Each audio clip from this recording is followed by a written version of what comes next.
All right, you're good. Hi everyone. We are getting everything together right now, and then we'll go ahead and get started. Today should be kind of a fun one. We're doing anything goes one. So I hope you guys have some good built up questions. And as I'm doing this marketing post, people are going to be joining in, and if you want to, you can state where you are from, and then we'll give a quick shout out to all the people and where they are watching the stream from.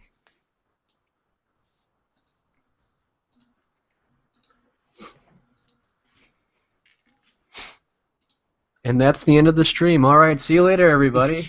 That was it. Yeah. Anything goes, even closing a minute in.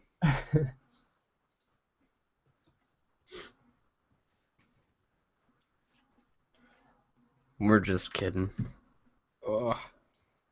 I don't trust anything today on Facebook or any of the social networks.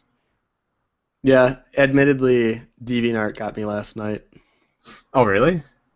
Because I was working till like 1 a.m., so at midnight they changed it, and there's a stylus IRL link at the very top. And if you click it, it looks like they announced their very own stylus that they are about to start selling. They got me. What? What is a stylus IRL? So it was very confusing. I was looking through it and I was like, what are they trying to sell me right now? I thought it was like a pen that you could take anywhere with a specific notebook that you could then upload as a digital format. But the more you read into it, you're like, what? Like, what? This is just a marker. And then you realize, oh, it's April Fool's. Womp womp. Want, want. Okay, I'm almost done. One last thing. Oh, someone already wants a pink hippo. Dang. Yes. I will draw a pink hippo today. All right, I'm ready. The links work. You ready, Joe? Yep, good to go. All right. Hi, everyone. Welcome to the CG Cookie live stream. We do these every Wednesday at 2 p.m. Central Time, and that's -5 GMT if you're outside of the States. And normally I will put out a marketing post stating what we will be doing, and Joe will put one out on the site on either Monday morning or Monday afternoon. And we're open to suggestions. Usually we do what we think would be best for the week or something we haven't done in a while, because sometimes just doing those basics are so fundamental that I want to repeat them at least twice or 3 times a year in case someone misses one of the streams and they really wanted to ask a question specifically on that. But today is going to be an anything goes. So if there is anything you want to learn or you want to see me draw, as long as it's safe for work and it has some kind of fundamental value to it, we will tweak it to make it so that it does have fundamental value, and I'm ready to draw anything. And this is going to be our last live stream. So I hope you guys enjoy it, and it's been fun. And today is also April Fool's. All right. So let me go ahead. I'm going to share my screen. Wait. And actually, for you guys that I posted an image, and I just finished the marketing for it, and it's talking about throwaways. As soon as this live stream's over, I'm going to go ahead and publish that on the site. It's a free video. So if you want to learn what that is and why I think they're so important and why I believe every artist should do it, you should definitely check that out. But for this, oops, lost my mouse.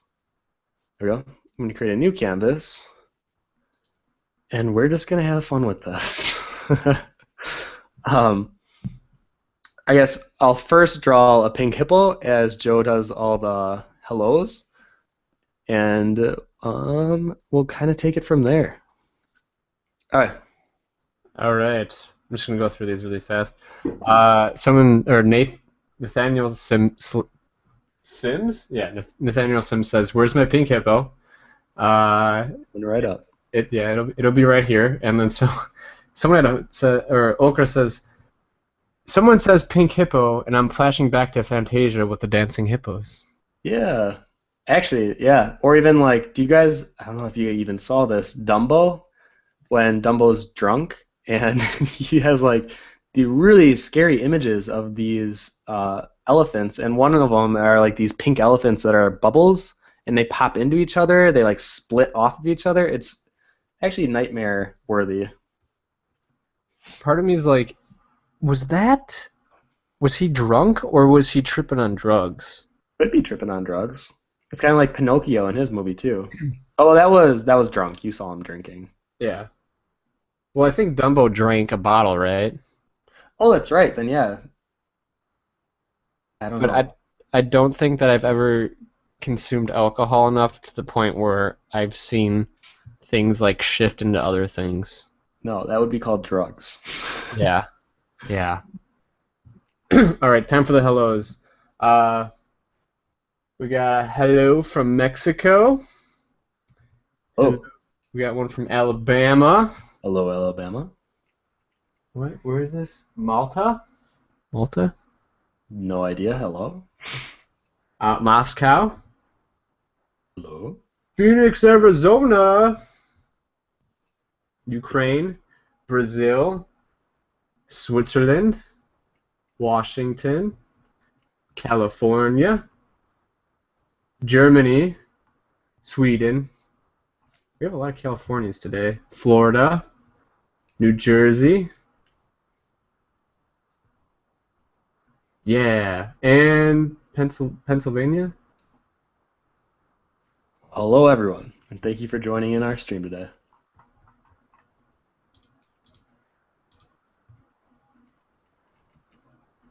We have some questions here. All right, shoot.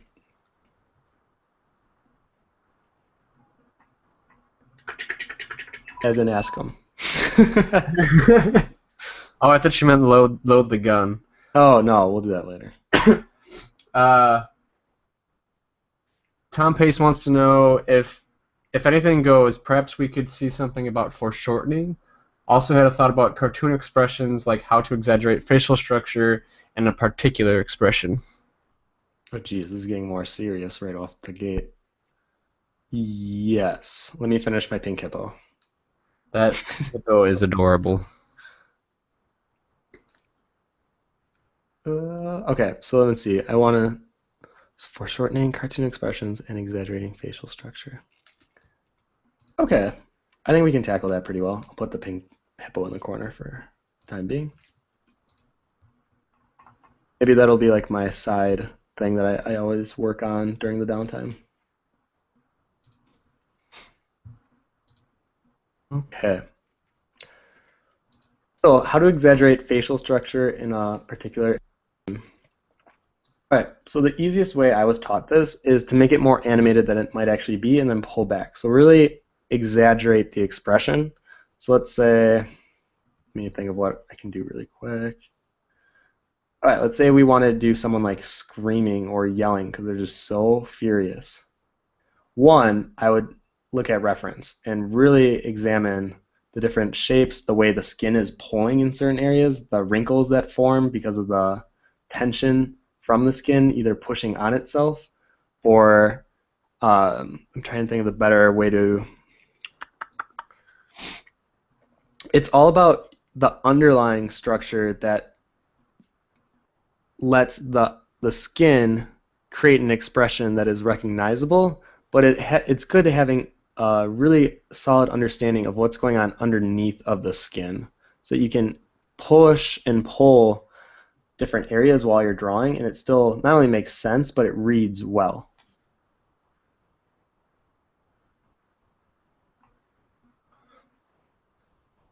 Apparently Malta is an island and country in the Mediterranean Sea near Italy.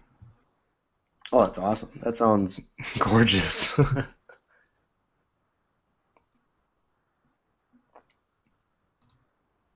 All right, so for this person, I'm going to have a very exaggerated, strong lines around the mouth to really express uh, how open the mouth is, and like you really want to feel like he is screaming vulgarity out of his mouth right now, and he's spitting fire. And to do that, you really have to increase the intensity on his face.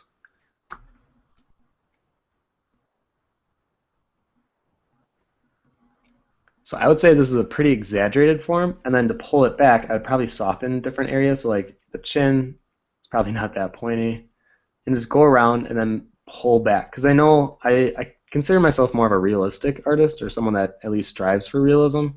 So sometimes doing expressions can be really tough because when you're doing expressions, exaggerations, even when you do pictures, like if you took pictures of yourself doing different expressions, it doesn't sometimes look right, or it doesn't look like it would be possible for the face to make that form or that structure. But it is, and if you want to capture it, you really have to play it up. Because I think if you don't do enough, that's when it starts to read as very weird, as like they attempted to do an emotion, but they kind of fell flat. And I know I fall under that a lot, and I'm telling you right now, go for it. Don't halfway do it. Definitely go for the gold on that. And then, okay, what was the other one here? Cartoon expressions. Oh, cartoon expressions are even easier. Uh, let's say, so my favorite thing to draw are these little chibis. Because with cartoon stuff, it's really, really easy to showcase emotion with like one line or like one edit to the thing. All right, so let's say this was my character. He's living his life, making that money. And this is his normal look. He's happy. Now let's say I want to do like a shocked or let's say even just erasing half the eye here almost makes it look like a snicker, like he is laughing but not outwardly laughing. Or if you want to do surprised or like, oh my gosh, that just happened.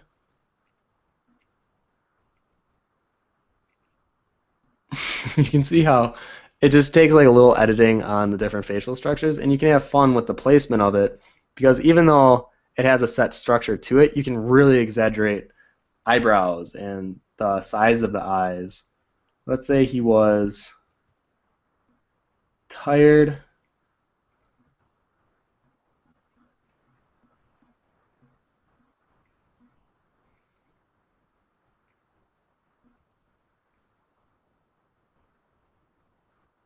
You can see how it's really easy to change expressions on a cartoon character. And the more exaggeration you do is usually better.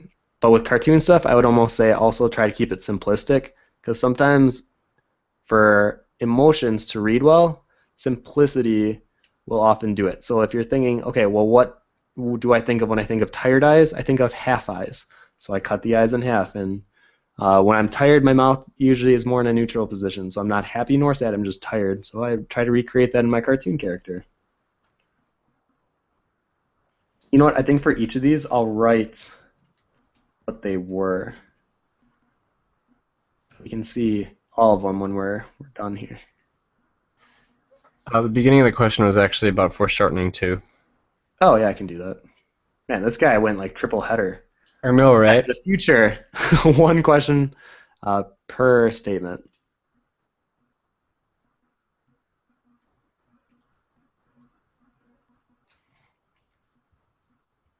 Okay, so let me read the question again. He wants foreshortening, so something I assume really close to the camera. I guess the easiest thing would be, okay. For those of you who don't know what foreshortening is, it's when something is really close to the camera and it breaks the perspective in a sense where it's usually rather large, the item or the subject that's foreshortened, where it's because of the angle of the perspective that the viewer has on the character itself. Well, in this case, I'm doing a character, but it doesn't always have to be a character.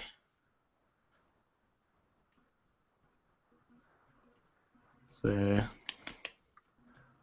I think I'll do a hand coming at us.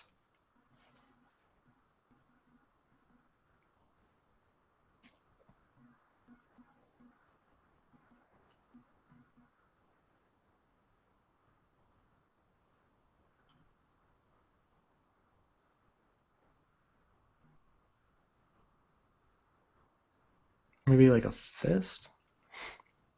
So with stuff like this, I think reference is a huge helper. And if you can't find the reference that you're specifically looking for online, just take ones of yourself.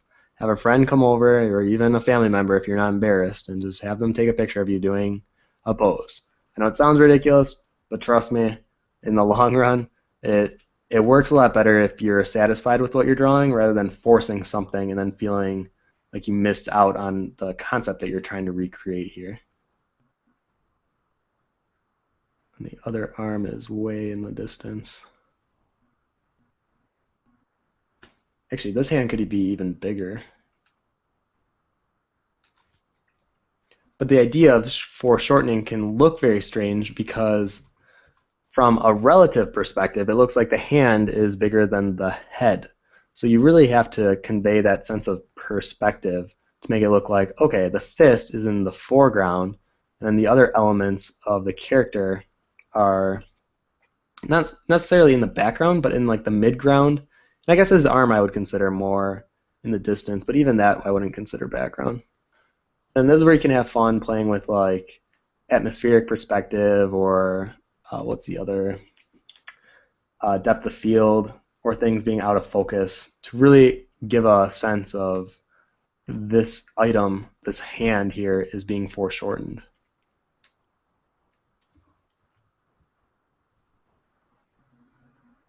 I'm not going to go in and render this hand much more, but I guess that's kind of the short on foreshortening. So do you think it's important to be able to see through the hand? So like, do you imagine where the shoulder and the bicep, tricep, and then where the forearm is when you do that, or do you just? Yeah.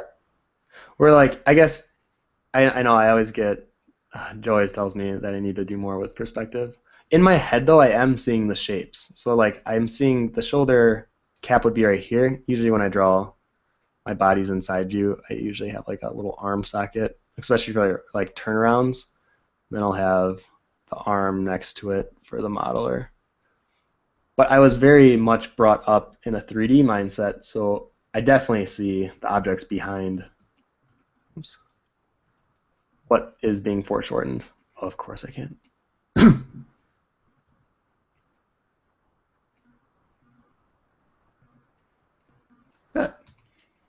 All right. Okay. I don't know if we're gonna be able to do this one. Oh God, then why'd you pick it? Because I think it's not too bad. They say, hello from PA. I have issues with drawing breasts, for shame, as a girl, and I don't know why I can't seem to get this right. In shirts, it seems I get it, but in bikini tops or bra/nude, I just don't understand. All right, that's not terrible. I'm gonna try to do this without, or with it being still safe for work. Let me see here. Choose a different color. Okay, so the female torso in general is definitely different than the male torso. Male torso, you can definitely think more in shapes, more block, or more angular, as some people like to say.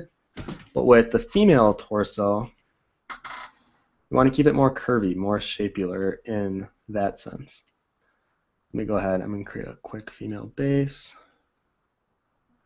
I'm not going to draw the chest yet.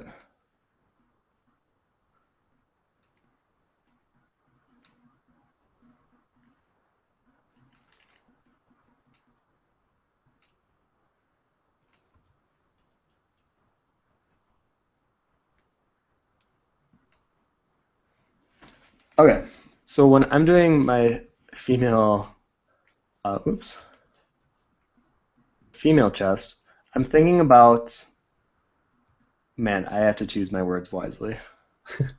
The way that you want to shape the boobs is you want to not push them like this. Hold on. It's freaking out on me. So I think generally people think circles. All right, that's a good start, I guess, but I want you to start first thinking of them in spheres. So these lines in general, you can kind of get rid of, because we're not, and even the placement of the circles wasn't right to me. You have to be thinking of the angle of the body and having the boobs match that.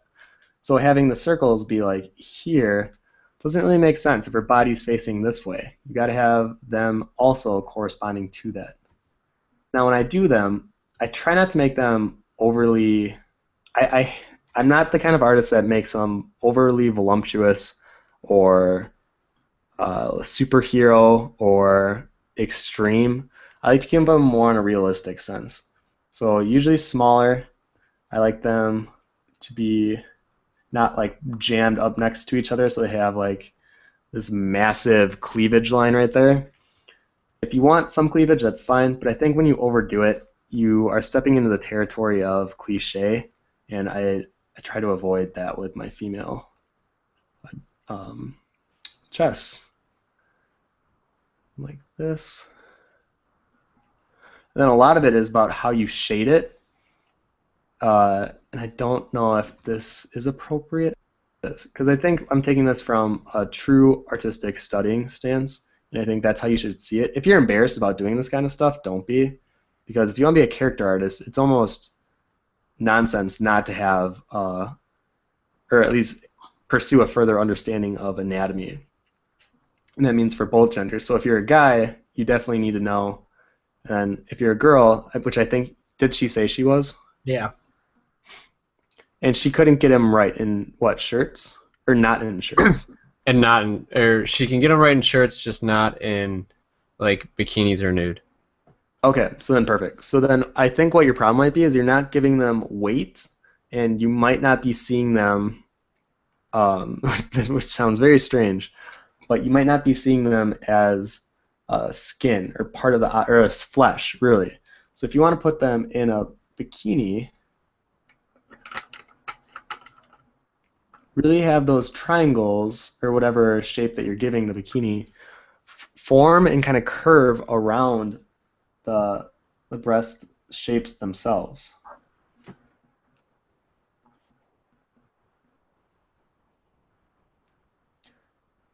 And I think the best advice that I can give you is don't overdo it. I think too many people focus too much on the shaping of them or overemphasizing them, and that's when I think you get into like this place of it not looking not only not realistic, but not like a female chest is supposed to, and that can be a problem.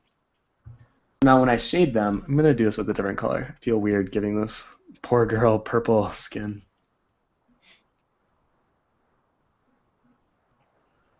Alright, so you have to think of them in spheres because that's exactly what they are, but they're not perfect spheres, they're slightly sagged down. Now, just like faces, there's different types and different forms to them, so you definitely want to be a little conscious of that, but for the most part, they generally have the same shading technique applied to them. Actually do this above the purple layer here. So shade it the same way you would shade spherical objects. And that highlight placement is going to be crucial for this. Because if you have too much highlight, it might look plastic, or they might look like she just came out of the shower or something, which might work if she was in bikini and she might be by a pool. Or yeah, then that might kind of make sense. But if they're just shiny, just to be shiny, that's when you see like the anime type boobs, and I'm not sure that's what you're trying to go for. And then lastly, don't forget to give just a slight shadow underneath.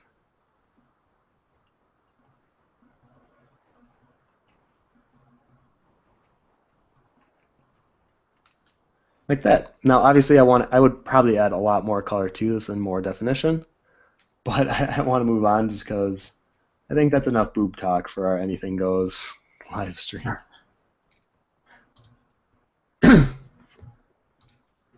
All right. Next question is, hi Tim, I've been struggling recently for the last 5 months to draw much. I've never dealt with depression and I don't get sad easily, but I feel like I have an emotional block. What kind of thing could help the situation? I just want to draw. Okay, so I think you are definitely one of the people that I want to watch the tutorial I just did after this live stream is done, because it literally kind of talks about that, where you might even feel like you've hit a plateau in your art career and you can't seem to get better and it's because you're rehashing the same techniques that you've been using over and over again. And it's crazy to think that something will change if you're doing the same techniques over and over. If you want to become a better artist, you have to challenge not only yourself, but your process. And when you do that, that's when you might start to see not only your work improve, but then how you feel about your work improve as well. So let me reread the question, just make sure I'm getting it.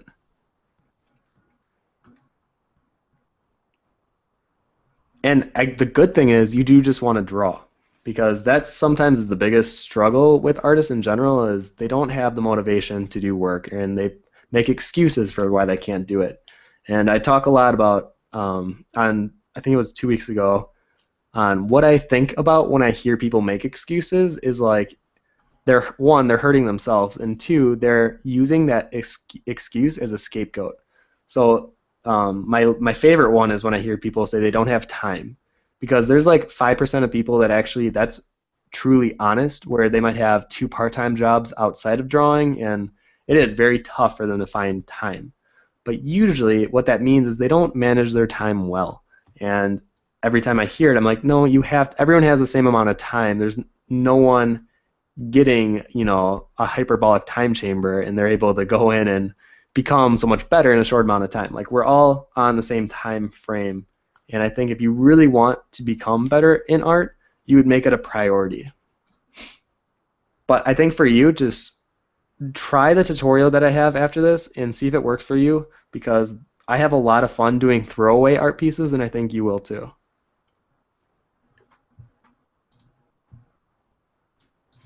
Oh, someone wants to see crazy haircuts and headwear, like headbands and hats. Haircuts and headwear. All right, all right. Let's see here. Okay. What's the? I mean, you know what? I'm gonna even Google search crazy haircut. Oh, this is gonna get insane. Oh boy.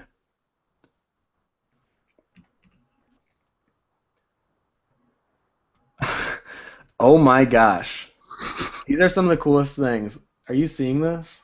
No. Oh. Whoa. Whoa. What in the world?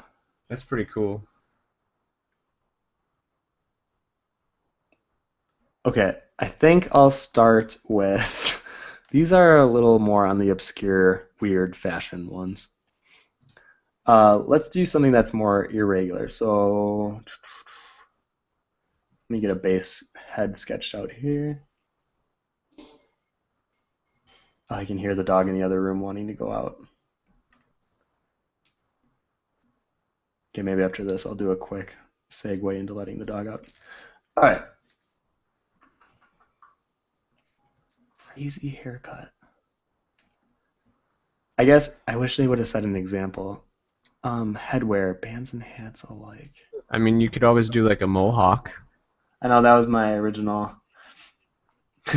The front for you just draw a really tall triangle. That's it. Okay, let's see here. So a mohawk is kind of fun, because you're literally building an extremely strong silhouette without having to do much work at all. You're relying on this haircut to do a lot of the talking for you, and it already gives the impression that you probably want. If you want more of like a punk style character, this shape alone gives so much character backstory to it without you even having to even see a face, know who this character is. And that's why mohawks are really fun to draw. That's why essentially my character Red has a pulled back mohawk. It's not like straight up. These are fun, and then actually I'm going to have it shaved on the side.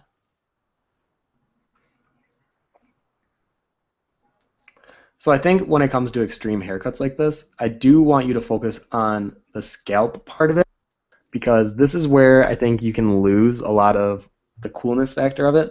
Rather than making it the same color, let's say this guy's skin color was like this.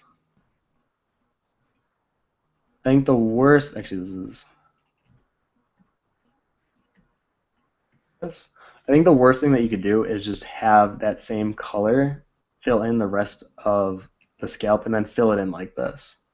Because unless if they like daily shave their head and they get it to such a fine point that you wouldn't tell a difference, it's unrealistic. And honestly, I think it looks like a little cooler when you see like a hint of the hair that once there was there. So I'll do the skin color. Oops.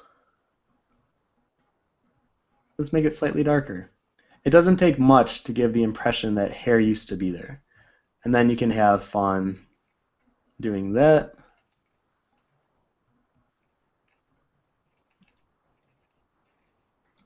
And you're good. Okay, now let's say in this case you wanted, what did they say, headwear? Yeah. I'm just going to give them the bandana I'm wearing right now. So in the back, you'd be conscious of where the headband is going to look so strange. It'll look something like this. And you can have a lot of fun with crazy hairstyles. And what might be fun practice is just do like 10 weird ones. Don't spend more than what I just did here. And maybe one will stick with you where you were like, oh, that I dig this hairstyle. I'm going to use it on one of my own characters. What's funny is I've actually seen a guy that looks like that when I was in The college. headband? He had a headband. He had a headband and a huge mohawk, and he was jogging down the street with his friends, but he was smoking a cigarette at the same time. I was so confused. This is a badass. I guess so. What's next? I am not. Says, in a 3/4 view of a face, I always find the backmost eye to be tricky. I get the angle and shape right. Could you give me some tips about how to draw that?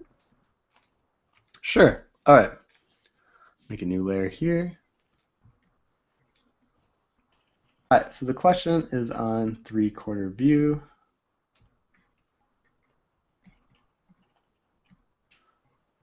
Get my head all lined up and I'll draw in the guidelines for you guys.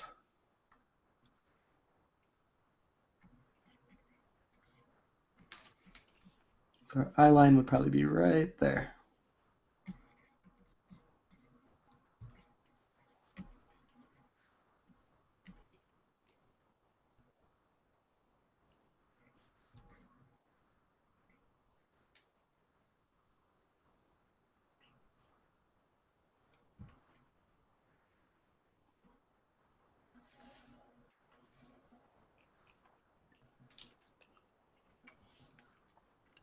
Okay, make the layers opacity lower.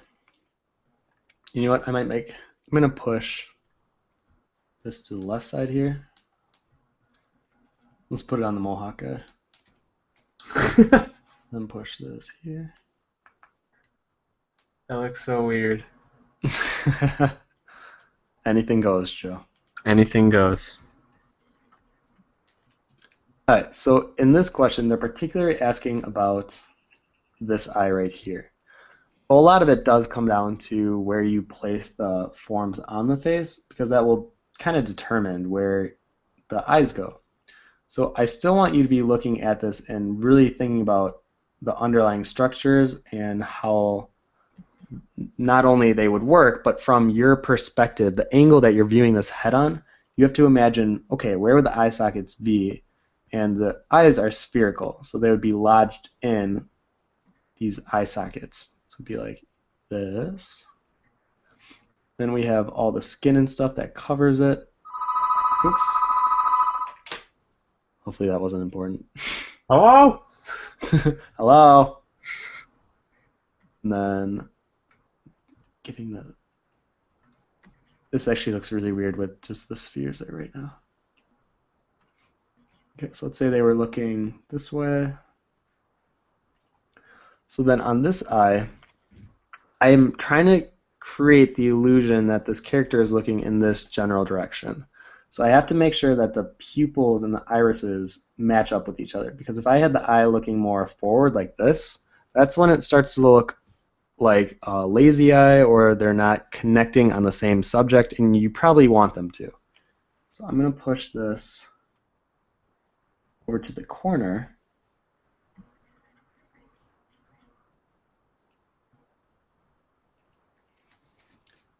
And then when you're doing the skin flap, actually I'm going to zoom in here. So a lot of it comes down to the area around the eye that will give the impression that you did this right. And this is one of the hardest things to draw. So I think you need more than just this live stream to help you out, because I think it comes down to doing a lot of practice and doing this over and over again until those subtleties of how to do this right really click with you. Even I sometimes feel like, even though I feel like I draw characters every day of my life, sometimes with the 3/4 view, I'm like, dang it, I can't get that angle to look just right. And I have to do it a few times until I'm happy with it. But just know, if you don't get it right on the first time, that's okay. It happens to everyone. And it's not always going to be perfect on the first try. So I always tell myself that if I don't like the look of the 3/4 eye or any part of my piece that doesn't look right to me, and just be like, I trust myself to fix this, but I have to take the right steps to do it.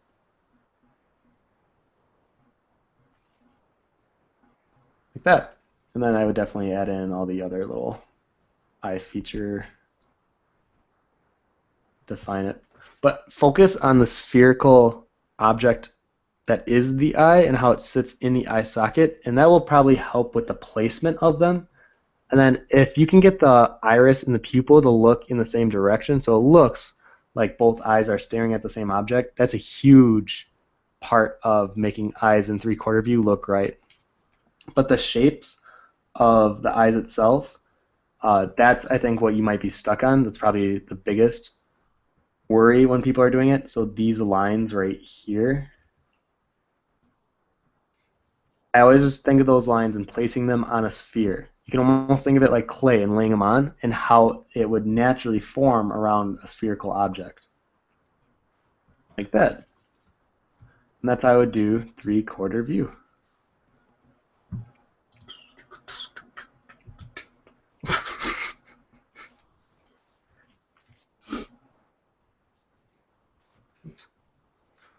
Okay, what's next? All right. Carla asks, I've always had a lot of issues drawing the feet and ankle, specifically from behind. Do you have any tips on that? Oh man, you guys are going all out today. You're like, okay, Tim, anything goes. Let's draw the back of the ankle. All right, 1 second. I'm gonna quickly. I'm gonna let out this dog so it stops barking and the neighbors don't come over and yell at me. Joe, could you entertain them for like 1 minute? Yeah, I'll sing him a song. Serenade them with your voice. Yes. Doobie doobie doo. Do do do do do do do do do do do do. Yeah, that's all I got. Yeah. Let's see. How's everyone's day been going?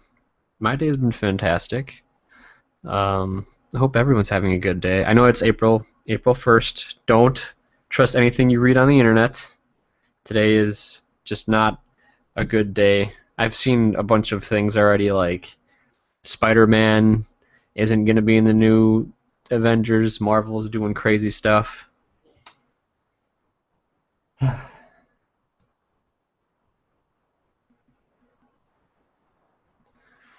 Drunk Dumbo is fun Dumbo. I agree.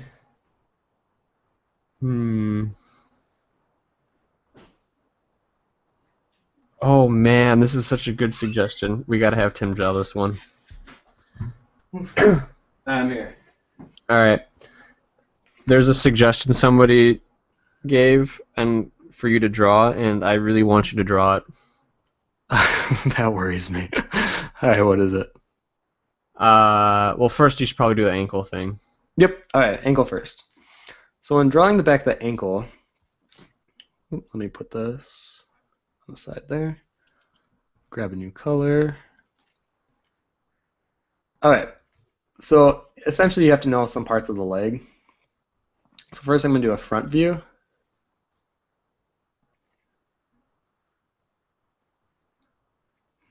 All right, so essentially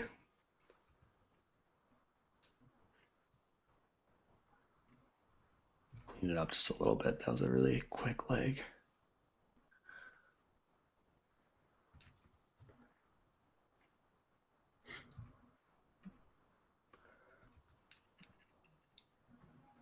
All right, so the biggest things I want to focus on when you're doing the ankles are the ankles themselves, so the bumps that are on either side. One thing that I've noticed, and I think I was taught, it was either, I think it was in college, where the ankles aren't actually perfectly lined up with each other. So the bumps, one's usually higher than the other.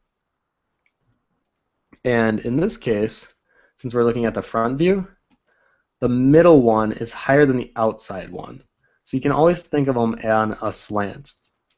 So when I'm doing my back view, I'm going to have this ankle slightly taller.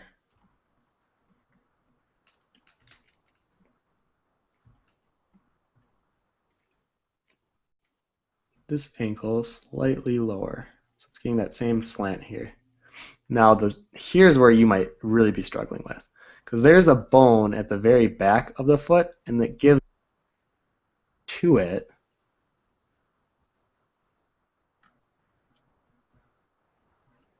then it widens out to the bottom part of the foot. And you really see it emphasized when, let's say, the back of a female's foot, when they're wearing heels or something, where there's a lot of tension, and that's where you can really start to see them.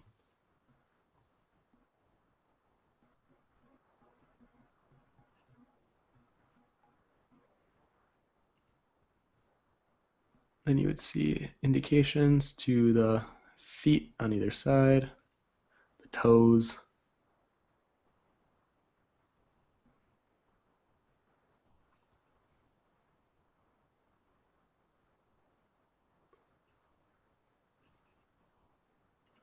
Like that.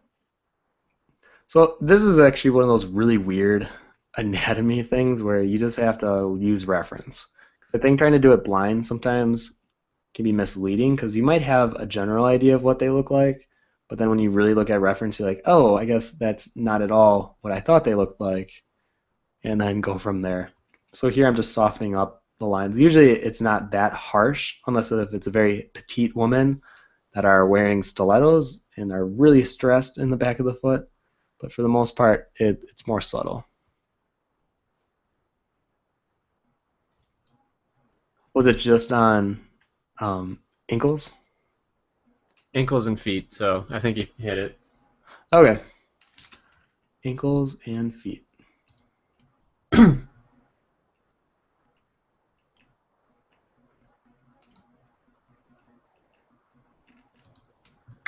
All right, next question is. Actually, I want to see you. I'll have you do this question first. It says, when simplifying characters into shapes, such as caricatures or cartoons, how do you determine which shape is best to use, especially when creating the figure from imagination? Now, hold on a second before you start this. I'm going to give you a topic because it's what I wanted. It says, where is it? Where'd it go? I think it may fall into the bottom. Can you draw a dinosaur giving out ice cream to kids from his asteroid ice cream truck? Okay. A what dinosaur? It just fell. Like it fell to the bottom of the list. It was just a dinosaur giving out ice cream cones to children in his asteroid ice cream truck. Asteroid ice cream truck. Okay.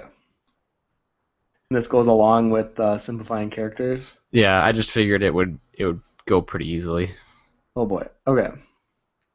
I'm gonna do this all in one color first, and then work from there. All right. Trying to think of how he would. All right. Well, this is definitely a challenge.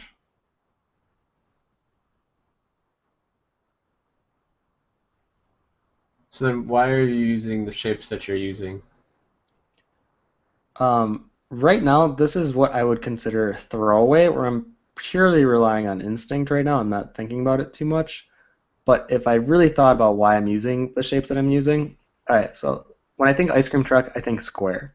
And to give it a slightly cartoonish look, I'm making one side slightly longer than the other. Now when I'm doing the dinosaur, I'm not going to do so much a realistic dinosaur. I'm going to do more of a cartoony, fun one. So I'm using very simplified shapes, rounded edges, and I'm really just trying to get the idea that this is a dinosaur. So I'm using what I know about dinosaurs without using reference, simplifying that, and oh my god, this looks so weird. And applying that to get the point across that this is a ice cream dinosaur man that is handing out. Actually, his arms are so little, I don't even know how he would. I love his hat. He's got to have the hat. He's Yeah. on duty.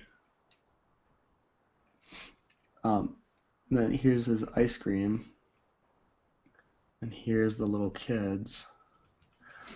Oh my gosh, this is like the biggest challenge I have done in a long time.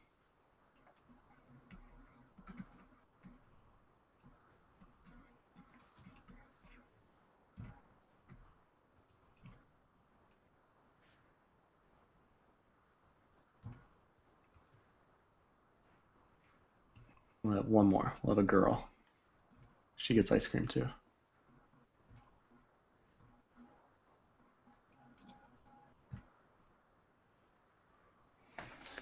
So I guess when you work in shapes, you got to pull from what you know and get the point across in the least amount of shapes as possible, because then you can go in and define it more. But starting off, you really want to make it clear exactly what you're drawing, even if it's something as ridiculous as a dinosaur handing out ice cream to children on a street. You really want it to read as just that.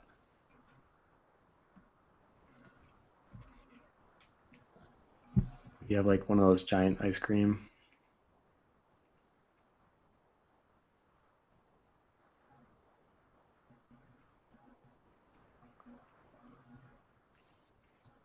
Oh my gosh. I think this is pretty awesome. Holy jeez. He's so happy. I'm gonna like, yay, people are buying from me. Yeah, you kids like ice cream? His tail would stick out of this end.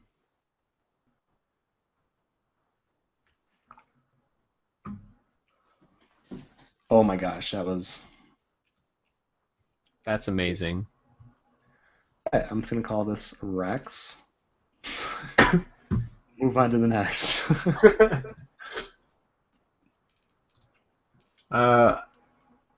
Amma Freeman says, "Hi from New Jersey. How can I transition from drawing basic sketches and thumbnails into full compositions and rendered final images?" Thumbnails. Okay, this this is a very loaded question, but take your time, work big to small. Don't worry about details too soon. Let's see if I have an example nearby. Actually, the exercise thing that I did today, this. So if you're talking about, like, I consider the first 1 and 2 to be, or even 3 really, thumbnails and very basic sketches. So to take it from the basic and then right here, and then taking it to the final, it's just a lot of rendering. So you want to try to create a very established foundation and base first, and you don't want to take your time on that. You want to work very fast and create the idea of what you're trying to say in just the basic sketch.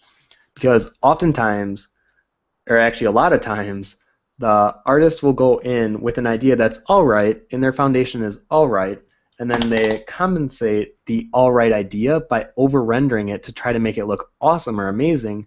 But since the idea or the sketch was just all right to begin with, essentially, actually I was told this in college, you're just polishing, without swearing, a piece of poop. They use a different word, but essentially you're polishing something that isn't that great to begin with. So the best thing that I can give or advice for you for your turning basic sketches and thumbnails into full compositions is make your thumbnails and sketches strong right out the gate, work fast, and really convey the idea or whatever it is that you're doing. It reads very clear before you even do your rendering. And then as you do your composition and rendering skills, it should be more of like autopilot, where you shouldn't have to be like struggling to get to the final composition or the full rendering. You might want to challenge yourself a bit with trying new things, but I think too many people focus on detailing little things that don't actually make a big impact on the final work. So just know it takes a lot of time, and it sounds like you draw a lot of basic sketches and you have a hard time transitioning into the rendered. That just takes time and practice. Where if you feel you're a pretty strong sketching artist, it will translate eventually into full rendered pieces. It just takes time in understanding how you work in Photoshop, how you blend, and making it look more crisp or clean. And that just comes with practice.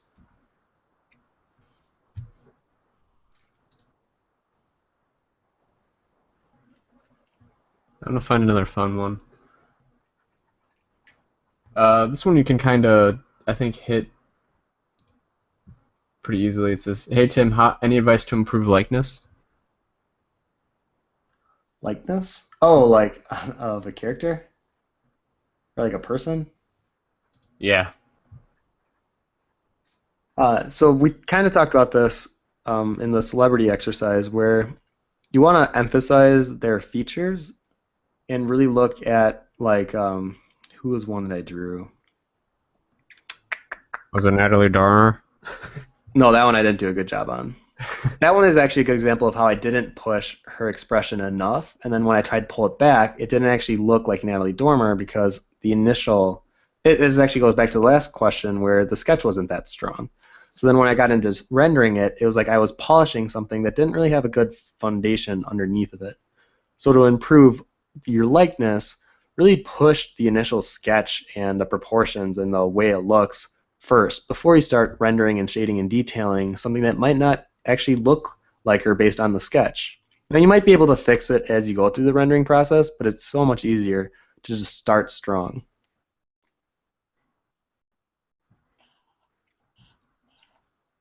All right, what else do we get? Godzilla playing the violin. Oh my gosh. Okay, let me look up Godzilla.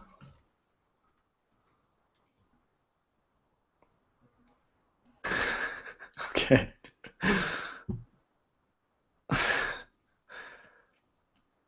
And you guys really wanted to see me struggle at drawing reptiles today, apparently.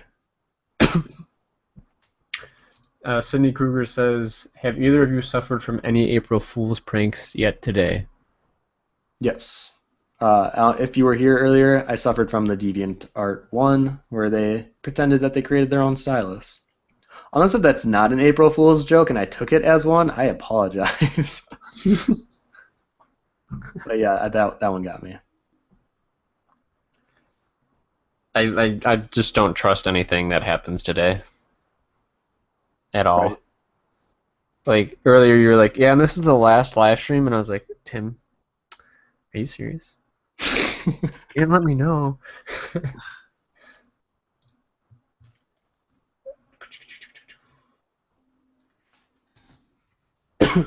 Someone said that I sounded like the guy from Five Nights at Freddy's earlier.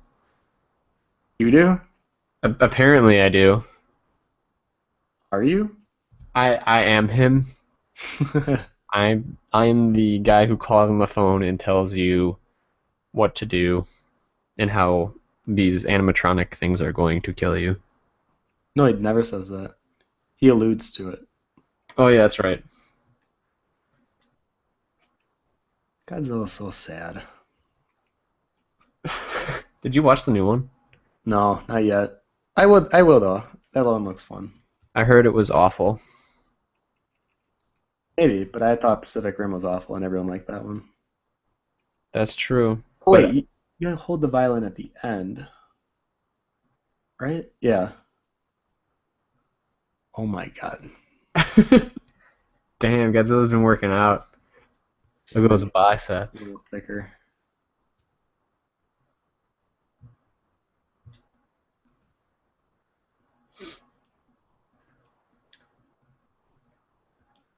SpongeBob plus T-Rex. I think they're talking about the The ice cream one. Yeah, I can definitely see that. Someone wants to know what brush you're currently using. It has an Chalk interesting brush. picture. So this brush I've been favoring lately, but actually I've been trying to get into a habit of using three different brushes. So the skin brush is one that I specifically used for only a year. I only used the skin brush for everything I did for an entire year in college. I got really comfortable with it. The chalk brush, I would say the last year, that's one I've been using the most. The basic brush, the soft brush, and the painterly brush. And I've been trying to do a mix of all four of those, and I'm trying to introduce one more brush into my kind of go-to because I need more of a textured brush where the chalk brush isn't quite giving me the look that I want, and the skin is too blended for what I want as well. Because I want you guys to know that you don't need special brushes to create work. It definitely comes down to the artist. But there is something about brushes that you become familiar with, and you really know how to handle and use them, and you know how they're going to execute what you want on the drawing itself. So I would say it's very important to get very familiar and comfortable using a couple because then it's a lot easier to branch out and explore new ones because then you have the older brushes that you know you can always go back and fall back on.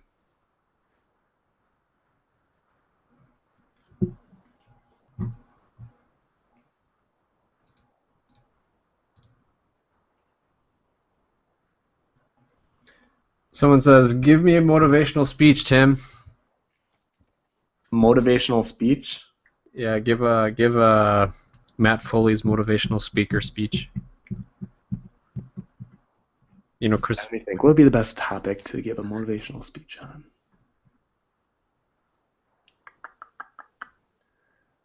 I feel like I touched on it a little bit earlier, but I guess I'll give my full motivation speech. Uh, I don't want to hear excuses. It's one of the things that I definitely think separates a strong digital artist from a weaker one. And this is going to sound really harsh, but you told me to give you a motivational speech. Uh, there's a lot of, I've come across so many different artists, especially being with CG Cookie and having to work with artists just to do tutorials for us. And I'm not going to name names or anything, but there's some that you can definitely tell have a stronger sense of professionalism and getting back to you. And those are the artists that I want to work with more frequently versus the artists that take more than 3 days to email you back or don't respond to you in general. And that's even more, that's worse. So I think when it comes to being a I don't want to point people out or like sound negative or feel like I'm coming from a negative place, but I definitely think if you want to become known as a digital artist, there's things about yourself and your professional life and the way you act around other people that need to change as well. Because a lot of the times you might get hired for your talent, but you might get fired for the person that you are. And I think it rings true with a lot of people that I've known that need to adjust their personality to fit a workplace. And yeah, you might be really proud of what you nerd out over, but in a workplace, in a professional setting, you need to know when that can come out and when you need to put on your the best professional version of yourself and let that shine through and let that come across as that's who you are when you need to be. You don't want to feel, or your boss to feel embarrassed to have you represent your company. Let's say if you went out to represent the company, you needed to meet new clients or something, and you don't want your boss feeling nervous about sending you out because they can't trust you and to be a professional. So young digital artists, it's great to be yourself, but just know you have to have a switch on when to turn out the professional version of yourself and really sell yourself as not only an artist, but as a genuine person that is awesome to hang around, talk to, and that says a lot. And I think, what's another thing I always want to talk about? The excuse thing is huge. That's like the most unprofessional thing you can do, and no one likes that. Think about everyone that gives you excuses for what's wrong in their life. Because it's sad but true, but everyone's problems aren't important until they become your own. So don't push your problems on other people, especially people that you work with, because no one wants to deal with that. So work at becoming someone that becomes a problem solver rather than someone that just brings problems. My short motivation speech for today.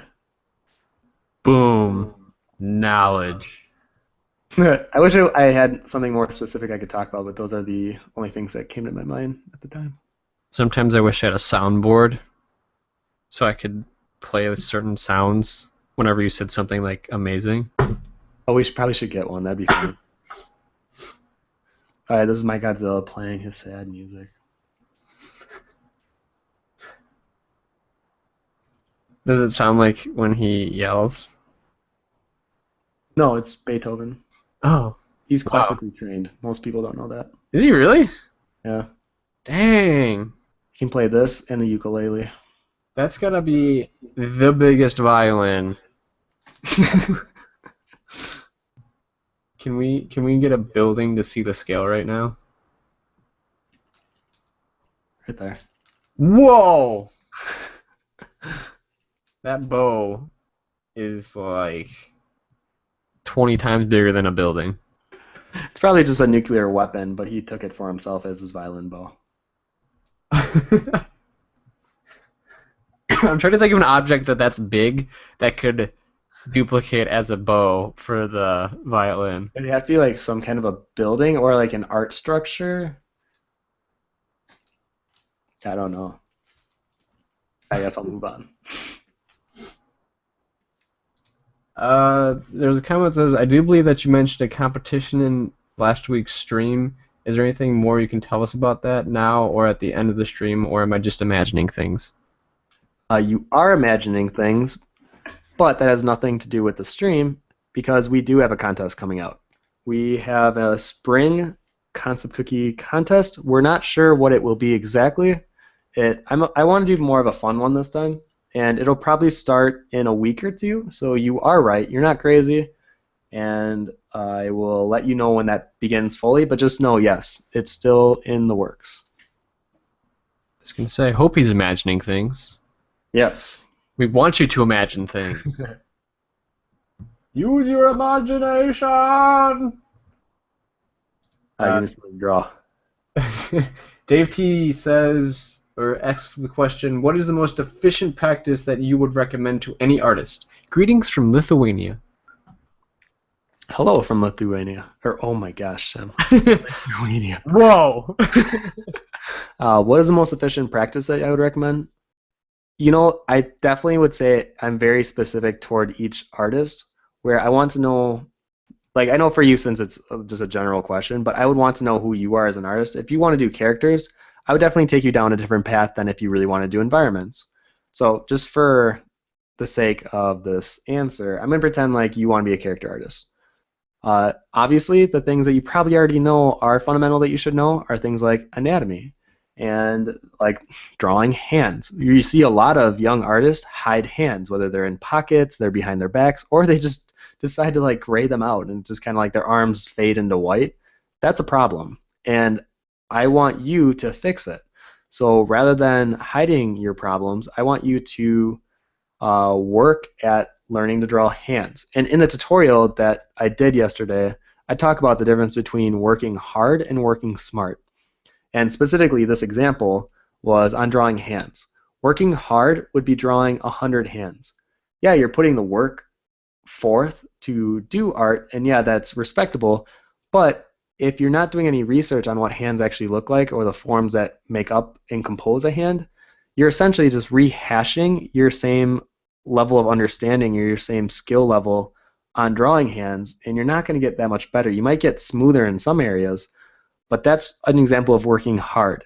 Now, mind you, I still want you to work hard, but I also want you to work smart. So an example of working smart would be doing like 5 to 10 hand studies, but really understanding the underlying bone structure, the anatomy, how the forms are created, looking at examples of artists that seem to know what they're doing on drawing hands and looking at the tips, or if they have any techniques or step-by-step tutorials on their sites, look at those and study from those, and do 5 to 10 of your own and really go into it with this further knowledge and understanding of what makes a hand, and that's working smart. So while you're working, if you're trying to better yourself as a digital artist, ask yourself while you're working on it, right now, am I working hard or am I working smart? Hopefully the answer is both. But if you answer, I'm working hard, then really look at, well, am I accomplishing anything with this rather than I'm just producing? So that would be my advice for you to for the most efficient practice that I would recommend. Mike wants to know, how would I turn an anime character into a painting? I'm assuming they mean like an anime character into like a realistic spectrum. I don't know if they mean that or if they mean like super rendering an anime character like Crown Prince does. Okay, I think you would just. I actually don't want to do this one. I think this might be time consuming, but for a short answer, look at the realistic features and characteristics that you can apply to an anime character. So, like realistic skin, apply that to your anime head, because usually anime heads are more shapular. Do an example of a really pointed one, almost looks like Sakura. And when you're doing the skin, really think of shading it as if it was realistic, even though the proportions might be exaggerated because they're anime, or even if it's just animation in general. You see a lot of people do that. I like to do that too, where I did a buttercup, I think last year during a tutorial stream, and bubbles, and it was taking pretty much your flat colors and rendering them out. So my advice to you is to turn an anime character into a painting. Look at the different shapes that compose your anime character and think of them in a 3D space and how would it be shaded and how would the values read if it was.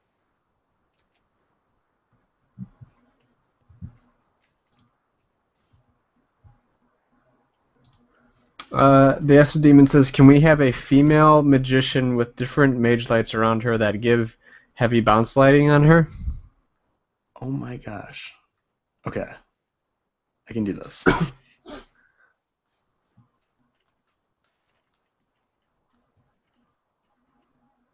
Also, somebody wants you to. There's two people that want you to draw a zombie clown. I think they're saying that because I already did one.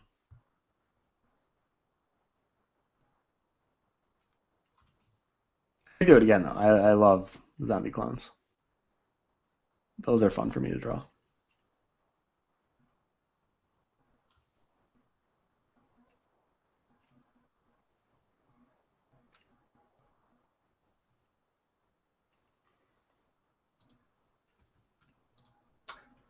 Uh, Dana Chris says, hi, I was accepted to an animation college.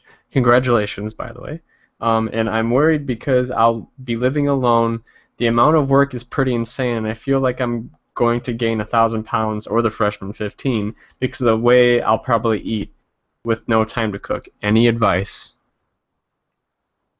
Um, all right. The biggest advice I can tell you is you won't gain a lot of weight if you eat healthy. Even if you eat a lot, if it's healthy, and when I say healthy, I really want you to understand what the meaning of healthy is. Where like I feel like carrots, bananas, spinach, and almonds are like my go-to throughout the day, and I eat a lot of those. And I think if you decide you're, well, I don't even think it's a decision at that point. When you draw, you're just going to be naturally inclined to snack along the way. So one, I would keep the snacks off of your drawing desk, unless if it's something like almonds or something that is considered more healthy for you. And those are fine for you to snack on. But sometimes just avoid the problem altogether and don't put anything on your desk to eat. And then when you're at the grocery store, don't pick out the Doritos. If you know that this is going to be something that you're going to be binging on a lot while you're working, choose an option that's healthier for you from the get-go. Because if it's not in the house, the temptation isn't there either. And balance, of course, because I definitely enjoy a Culver's burger every now and then, but that doesn't mean I'm worried about gaining a ton of weight because it's all about keeping your balance. And exercise. Be active, right? Uh, Right, Tim? if you choose to. I was gonna say, aren't you constantly running around? Yeah, I feel like my life's kind of crazy in a weird way. Like my exercise is doing weird things. Like we just took the hot tub out of the basement and like shoveling dirt and taking it out of the basement. Like that's my exercise. I'd say you're pretty active, dude. Thank you, Joe. And you eat relatively well. Relatively is a good answer. Oh my god, this is the worst. I'm gonna start over on this magician. All right. Ivan says, "Hi Tim, my artworks are focused on characters, and the most common problem I have is I don't know what kind of background to choose for it. Would you have any advices?" Yeah, that was probably the biggest thing I struggled with in school, where I would always draw it on like a gray background. And when I was finished with the character itself, I was so excited to post it. And it'd be like, oh wait, it's on a gray background. Like this is true concept art. Well, not true because I rendered it, but concept art in the sense that or it didn't have a background because it wasn't necessary for what I needed. And when I was trying to figure out how do I make a background that still fits the character where it's not distracting, it was very hard. Admittedly, it drove me crazy a few times. So the best advice I can give you with drawing backgrounds is one, do you want to do more of an illustration where then you have to really think about the environment and the placement of the character in it? Or are you just trying to give a simple expression of the environment where you might do like subtle leaves or grass or water at their feet or something where you might have almost like a platform for them to stand on with more of a neutral background? Or you could go the pure neutral route and have very little background elements, but maybe there's a texture to it or a color that complements the character's skin tones or something where you're still incorporating the character itself into the composition with the background, but it's definitely something I don't want you to ignore because I definitely had a struggle with that in school and it bothered me immensely. So I do think it's really important, but at the same time, if you're trying to do concept art, don't kill yourself over it, where it's okay to have just a neutral background. You don't have to worry about it having a full illustration.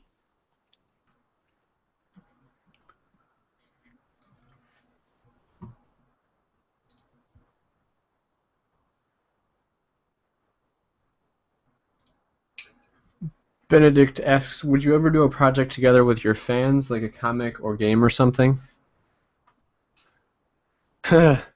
As awesome as that sounds, probably not, just because if I was honest, my time, I feel like I try to I do have free time. I want to focus it on the book I'm writing, and I don't think I would be fair to myself if I was then delegating it to something else. If I really want to get my book out there, and to do that, I need to really look at my spare time as precious time for me to work on my book. So who knows? Maybe in a few years, if that's how long the book takes to get out, then I would love to.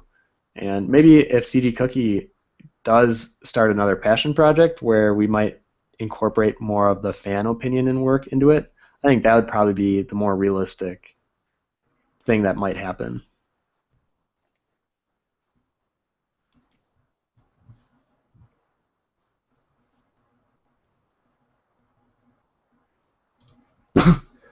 Any advice to develop our creativity? Yes. Uh, this kind of goes back to Feng Zhu's whole building your visual library, but I think the best way to build your creativity is not only, well, I think it is important to watch movies and watch shows because you are inspired from it. Even movies that you might not think you'll like, I I always think that you can take away something from it, even if it had nothing to do with the story, if it was like a color combination or a specific composition that they showed in the movie for a few seconds. There's usually something that is you can take away from it. And to build creativity, though, I would look at movies or games that are very art focused or had intention of being not so mainstream. And I think those are where you get inspired more because then you're looking at a project that was more outside of the box and they have ideas or an art style that isn't normally seen. And those are usually the people that seek out those kind of materials and movies or whatever it might be. Those are ones that interest me more because then they have a broader spectrum to pull from.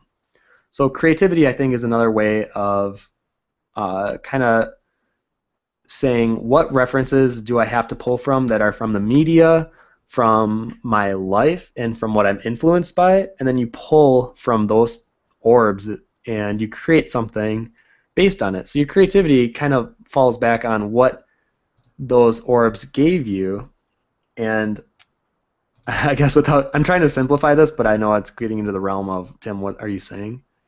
But just know the more that you put into it, like the more that you watch, the more that you play, the more that you're really analyzing different things, the bigger spectrum you have to pull from.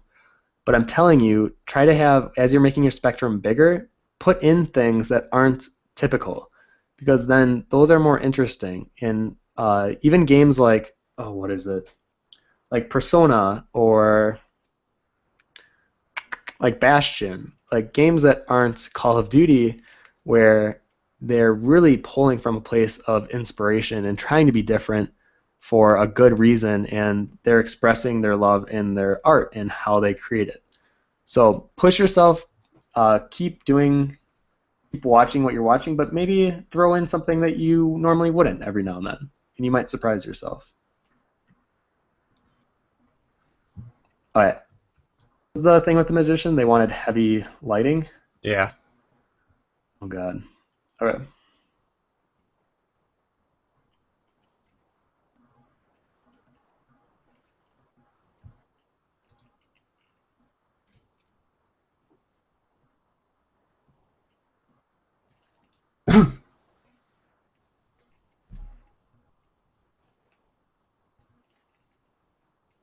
You want me to throw more questions at you?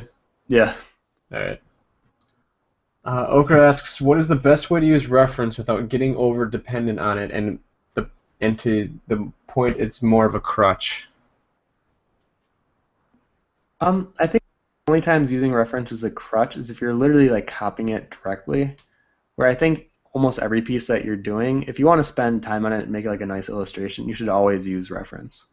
Because your pieces will look better. And it might be hard to hear, but even like top digital artists, the friends that I have that work at Riot, they always use reference. And it's not even like a question of if, it's what are they using. So I don't want you to necessarily see references as a crutch, but just know there's way of cheating yourself when using reference. Where if you feel like you're borderline stealing something or in a reference where you're like bringing it into Photoshop and you're drawing over it, that's a problem. But if you're being honest with yourself and you're really using the reference for good, and you just need to see like the angle of the hand in this position or this material for velvet or whatever it might be that you're working on. That's more an example of using reference correctly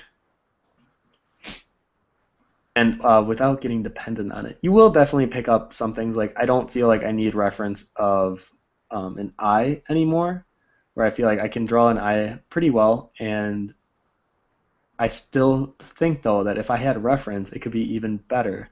So even things that I feel very comfortable with that I don't use reference on anymore, I still think if I used reference, it still might look better than the final result that I'm able to produce.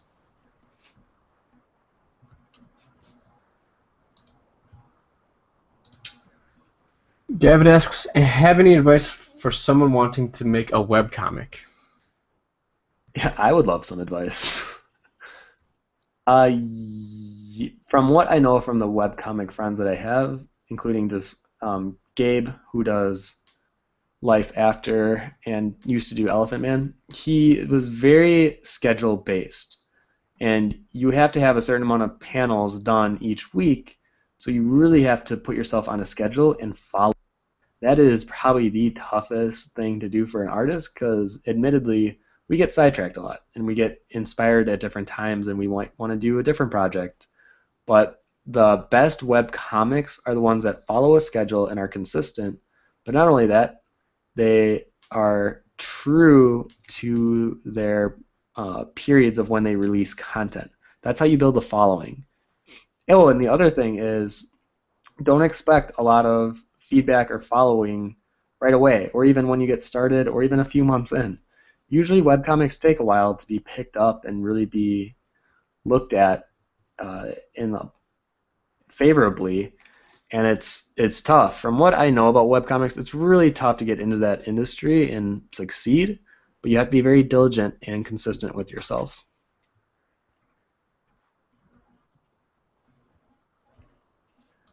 Okay, I'm hating how this magician thing is turning out. Pretty much, I'm just gonna say when you're doing back like heavy lighting like this, where it's unnatural, really incorporate the colors into the feature itself. Let some of what you would originally, so like I really want to add more skin tone colors onto the face and stuff, but if this was in an enclosed stage, and it was just very heavy lit with green, purple, and blue lights, you wouldn't really see a lot of the skin color because it would be diffused with all this natural or irregular color. So really, her skin should be more blue, and it's like blown out.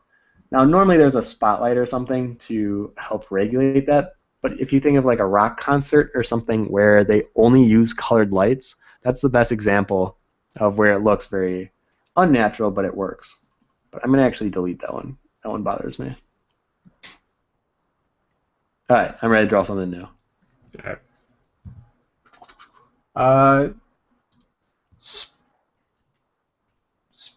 Spruti says, I have a lot of trouble when I try to draw someone looking back over the shoulder. Can you help me out? Yes. Okay. So one, I'm kind of imagining in my head different shapes, how they would look. You really want to get that curve of the neck right. But then also I want to keep in mind, does this actually work? And by that I mean like physically turn your own head and kind of see like where it stops before it begins hurting, or where you're like, okay, well the head can't turn much further than this.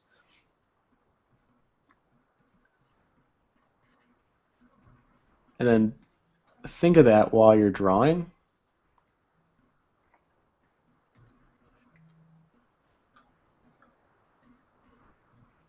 And the wrinkles of the neck should really showcase the head turning over.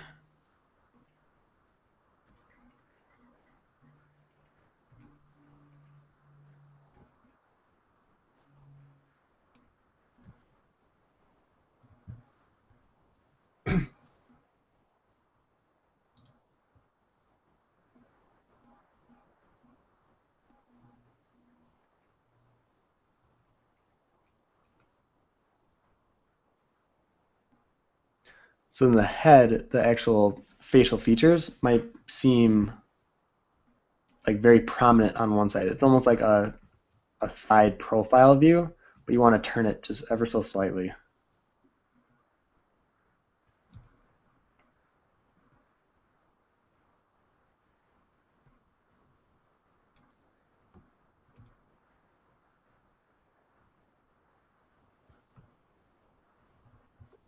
Like that.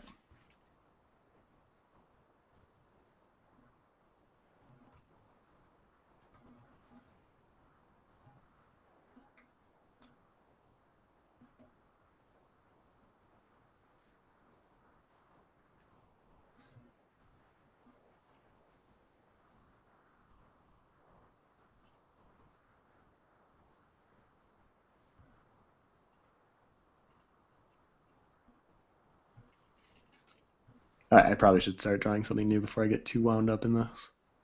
All right. Really quick question. Any tips on how to get the distance from the corner of the eye to the ear? That space of the skin usually gets too big or too small. It's a fine line. Thoughts? The distance from the corner of the eye to the ear. Yeah, actually, that's what I felt like was very weak in what I just did, where it was too small. Once again, reference will help you out a bunch. But I think the biggest thing is people underestimate the space in between the ear and the eye. especially if you look, you know what, I'm going to find a quick reference to really showcase what I'm talking about. All right, just typed in side profile, Google. There we go. So you can see in a side profile, there's actually a lot of space in between the ear and the eye. And a lot of people often think that the ear is closer to the eye than it actually is. Or they put it like here. But the best way that I think about where the placement of the ear should be is I think about the jawline. So let me see if I can grab a color here. So when I do the jawline, I know the neck goes about halfway in between the jaw itself. So then I would place my neck here, and then I would start to go up, and the ear, the base of it, so the corner right there, should be at the edge of the jawline itself. And that's how I usually place my ears. So oftentimes I'm not so much looking at the eye and how to place the ear itself.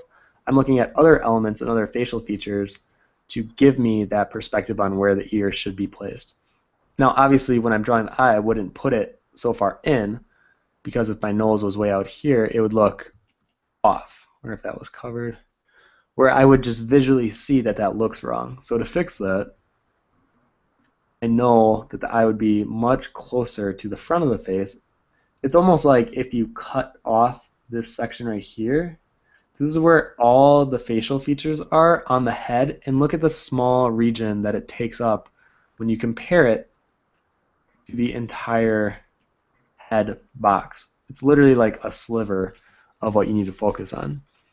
So focus on the placement of the ear, but don't rely on the corner of the eye to give you the exact placement of the ear. Look at everything about the head and the structures underneath of the skin to really give you a better idea of where to place the ear.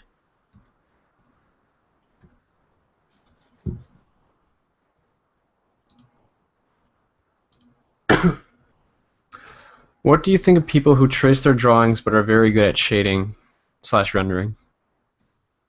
Well, I mean, I think it kind of goes back to the earlier question. I think they're cheating themselves in the long run, but I'm not going to look down upon another artist for doing what they do. I will say I don't recommend you to do it if you're just starting out. I think that hurts a lot of the fundamental skills of learning how to do something on your own without the need for reference, or not for reference, but for literally drawing over. And I don't recommend it, but I won't look down at them for doing it. Yeah, I was gonna say that's kind of a tough, because in comics, like, you have people who just specifically ink, and you have people who just specifically color, because they have better theory than, someone who's just doing the pencils. But they're not copying reference, so. No, but they're just tracing. No, that's different. Because they're coloring. Like when I think tracing, I think literally like using a reference image and then just tracing over it.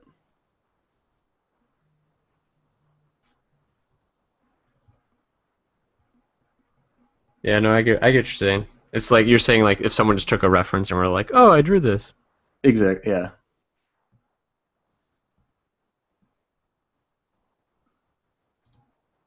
What do you think about the end of 2D animation? Is it worth it to study 2D if I want to work in the film industry? Oh, it's so sad. I wish it didn't feel like it was ending. Princess and the Frog made me really happy. That's why I went to go see it in theaters, because I wanted to support Disney and what they were doing. But I will say you don't see it as much anymore, especially with Studio Ghibli losing Miyazaki. And man, it would be really tough if we lost 2D animation. But I definitely think it'll translate somehow, where I think in America it definitely made the full transition to 3D is kind of where the money's at and where the direction's headed. But like there's still a lot of Japanese and Eastern companies that still do 2D animation. It's just usually not in the form of movies. It's usually in the form of television. And I'm saddened by it, but there's not much I can do to change it besides support the ones that still do it. It's kind of like Leica and how they are very adamant about doing clay stop motion films. And I loved Paranorman, and I Box Trolls I didn't really enjoy that much, but I really appreciated what they did to it. And every film that they'll make, I'll go watch it in theaters just because I am fully supportive of their message and the amount of work that goes into it. And being one of the only two, or like, yes, stop motion companies alive that make big budget movies that are in the theaters, I want to support that and see more of it. But if I want to see more of it, I can't just say it. I have to do something about it. So my contribution is going to see the movie in the theaters or even buying it after it comes out. So with 2D animation, you want to make sure that you go see them. And I really hope another American company does a 2D movie. I don't see it happening anytime soon, but when they do, support it.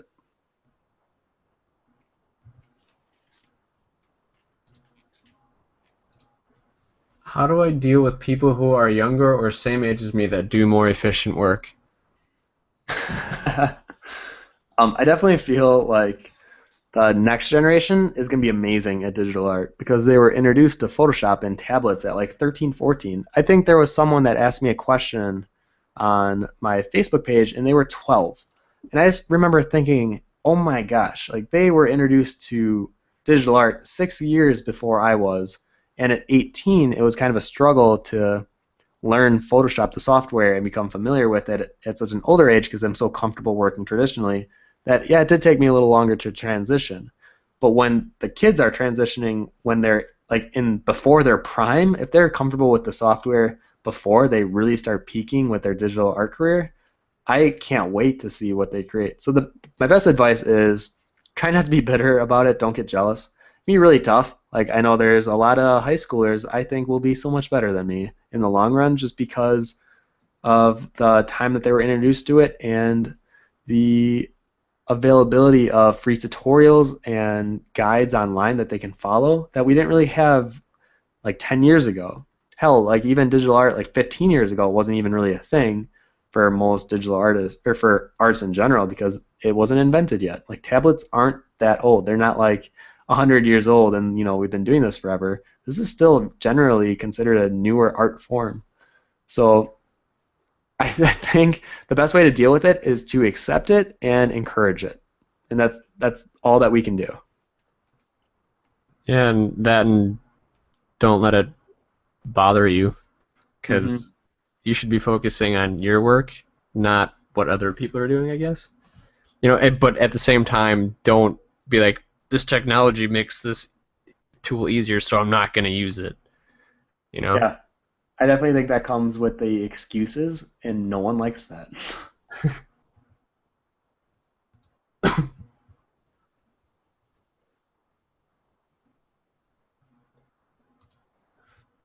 Do you have any tips for practicing more consistently? I have a hard time starting to draw, although I enjoy it once I start drawing. By the way, I love your streams. They're great to draw along to. Awesome. Well, I hope you're drawing some of the weird things that I've been asked to draw today. Tips for practicing more consistently. Yes. Well, one, draw every day. Even if if it sounds like you have a hard time starting to draw, and I'm not sure why that is, but just do it.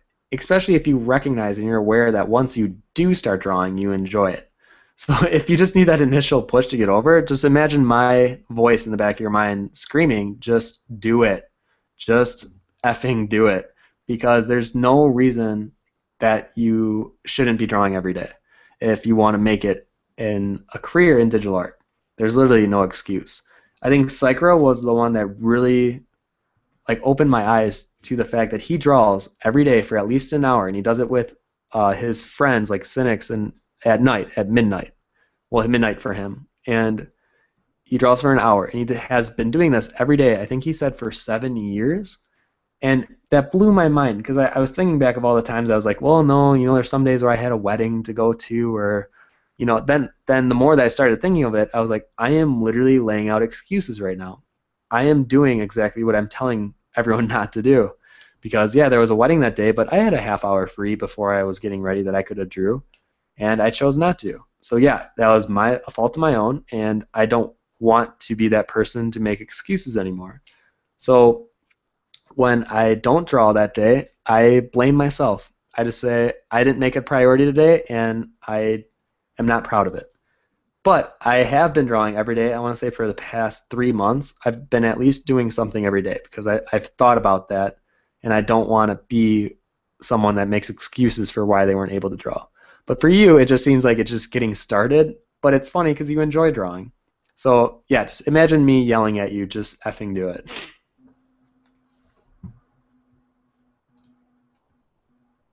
What's the best way to start digital painting? Grayscale then color, or just jump in with color? I find color to be so hard. This is one of those things that comes down to personal preference, and it varies per artist. I prefer working in color after I do an initial line sketch, but that's my way of doing it, and that's what I'm most comfortable with. So there is no right answer to this. The right answer, though, is to try as many different techniques as you can and figure out what's best for you. I believe there are four. So the four main ways of doing digital art. The first one you mentioned, grayscale. Blocking out color. I'll just put blocking. The third one is doing like your sketch. So doing like kind of what I'm doing right here, where you first lay down an initial sketch and then you put color underneath, base colors, and then you detail on top of that.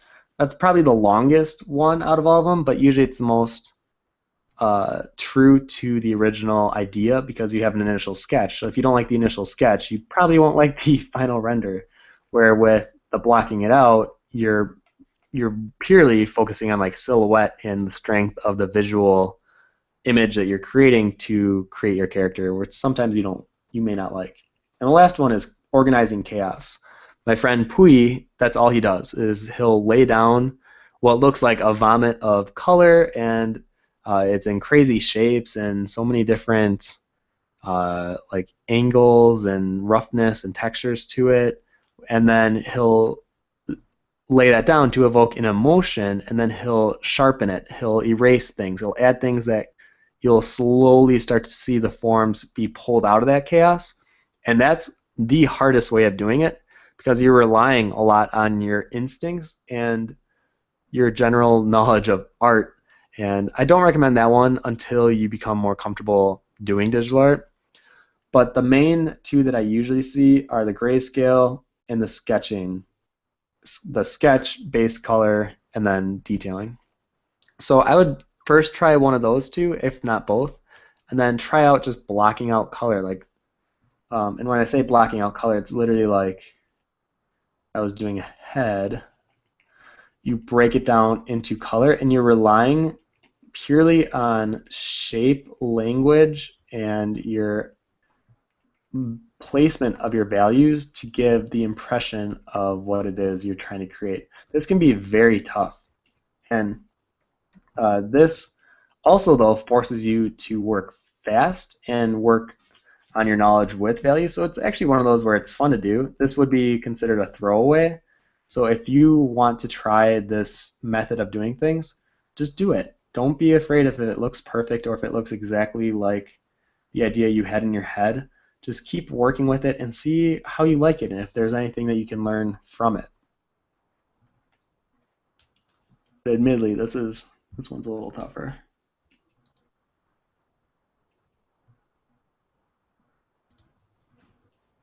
If I want to pursue a career as a digital artist in the entertainment industry, would traditional art training from somewhere like RISD do me any good, or would a strong digital art school like SCAD be better?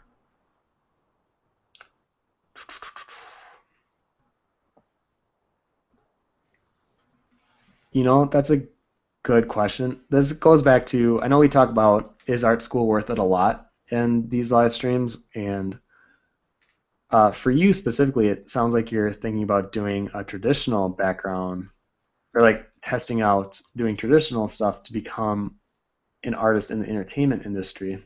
And that's tough because I I didn't get a background with traditional studies, but I think I feel like the knowledge that you acquire from having a traditional background can be stronger than a digital one, just because you have in my opinion, you have a deeper understanding of values and working with color and even detailing to some regard.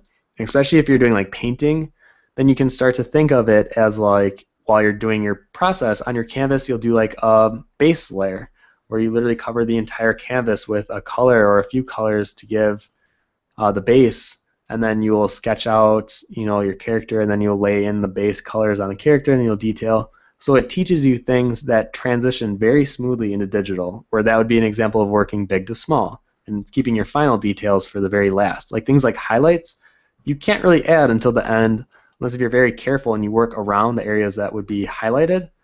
So I guess my advice for you is it really does come down to you as an artist. Try to be aware of like, do I work better? Like, do I have a pretty solid understanding of the fundamentals of art where I think I could start learning digital and those fundamentals would transition over very well? Or do I feel like I'm not a very strong artist and I think pursuing a traditional career will help me with that first? And it's tough. So I can't say one way or the other. I think it comes down to you and really looking at yourself and understanding what would be best for you. Because essentially the end goal is the same, but the path that you and every other artist takes to get to that end goal will be different.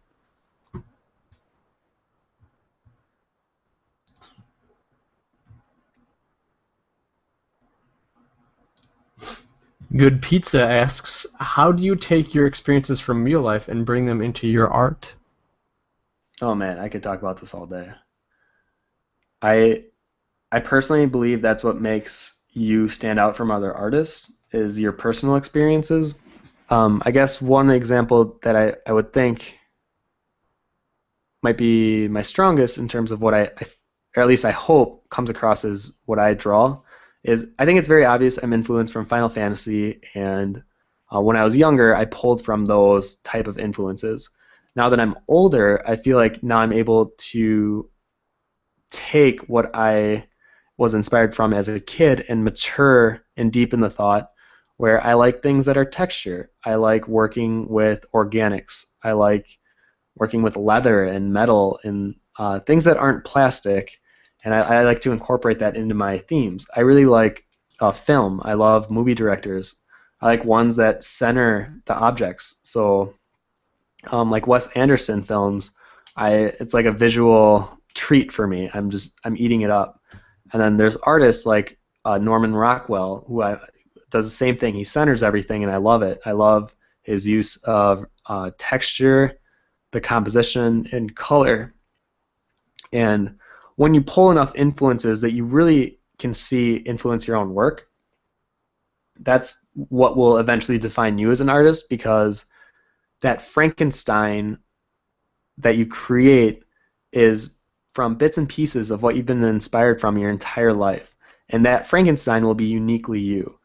So the artists that sometimes feel weaker or feel like they're just copying from someone else, it's because they might just be pulling from one or two influences, which is not the way to go about it. You want to be influenced by as many things as possible. And I guess my advice would try to be go outside of um, what most people are influenced by. Where like I can definitely tell an anime artist like when they're very inspired like by a certain anime, or if someone's really inspired by like superheroes, it definitely reads very strong, and that doesn't really stand out to me as a unique artist. They have to make it their own somehow, and to do that, you have to go outside of what is popular.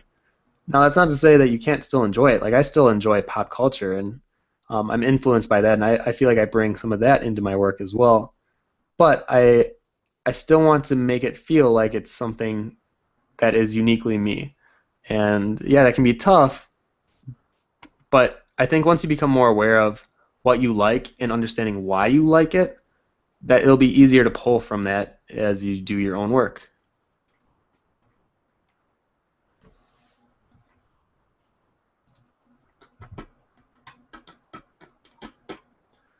Uh, I just saw. Oh, someone wants you to draw a cute, fluffy panda. Oh, that's easy. Okay, that I can do.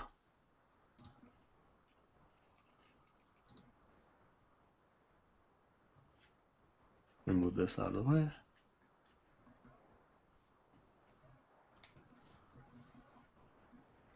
Looks like we got about 10 minutes left, or a little over 10 minutes.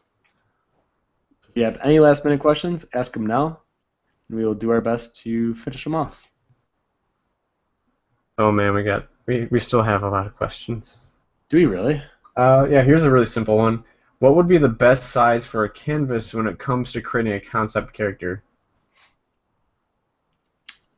Sure. I would keep my resolution at 300 even at a concept level, but probably minimum 8.5 by 11 if you want to do more portrait size. But if you want to do like a landscape and get like maybe 8 or 10 of them knocked out, I would say like 11 by 17, 17 being the width, and at a 300 resolution.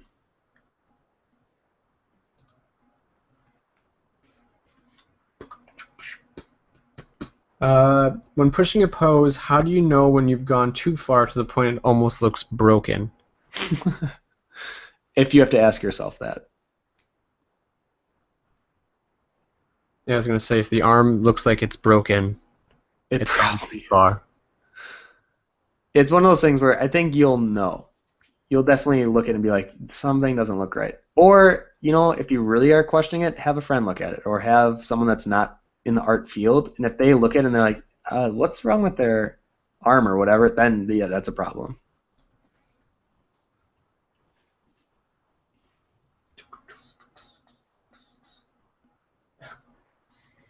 Dennis says, thanks for the excuse enlightenment. I'm a huge excuse monster, and I try not to be.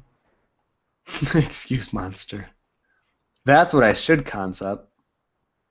An excuse Yeah. monster. There's my panda. Someone says, oh yeah, that last stream joke stopped my heart for a second. No, but I am actually serious. This is the last one. That's not funny.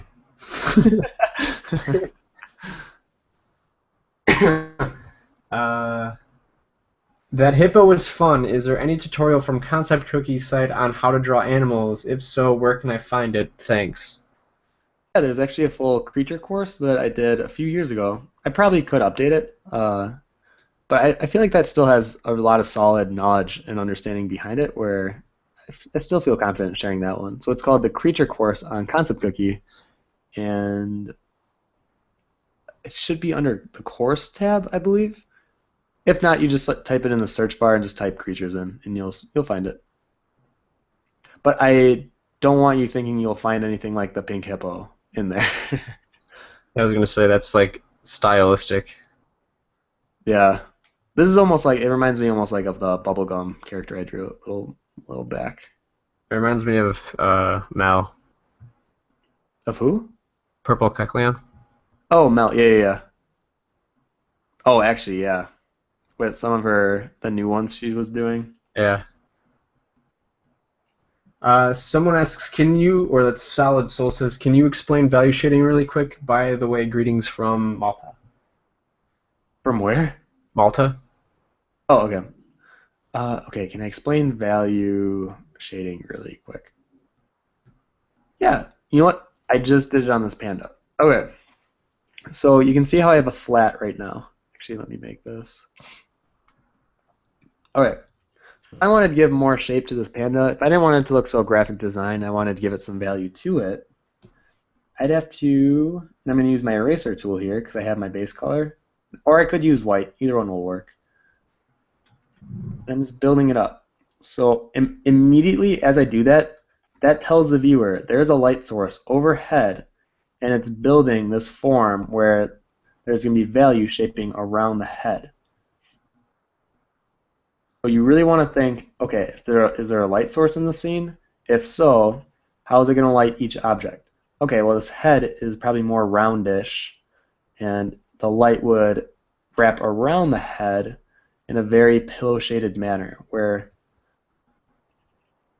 the light wouldn't be seen as strong. It'd be a slightly darker value. Now, mind you, I'm not even working in color contrast or saturation contrast. I'm purely working in value contrast right here.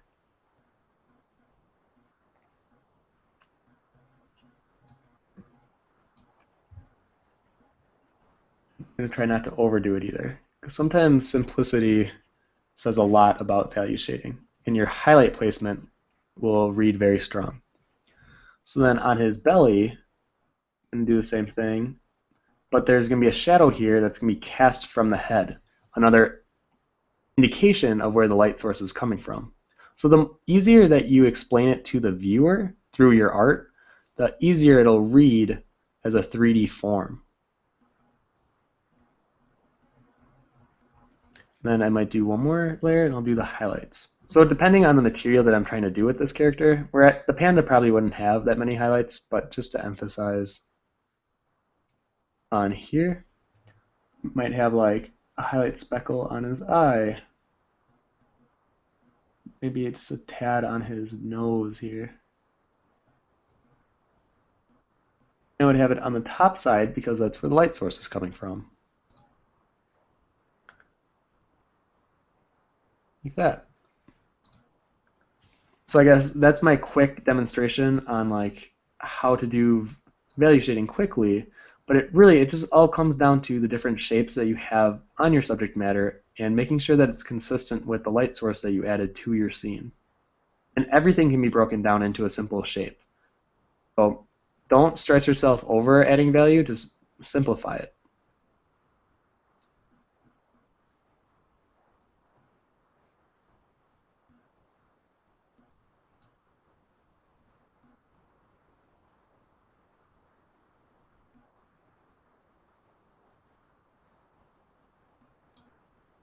Someone says candy cotton monster eating vegetables.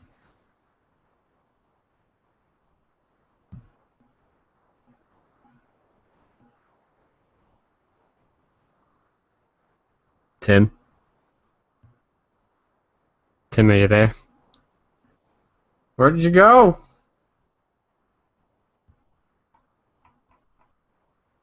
Am I still good? Did I lose connection? I think we lost Tim. Uh-oh. Time to entertain. Da-da-da-da-da-da-da-da. Let's see if there are any questions that I can answer really fast.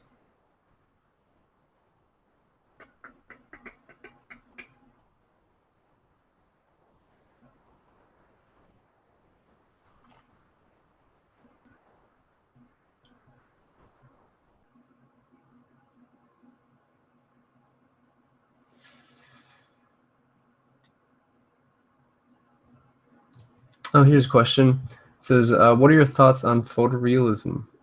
I was going to say the photorealism is excellent, especially if you're trying to do cartoons, because what you can do is you can actually pull back from photorealistic stuff.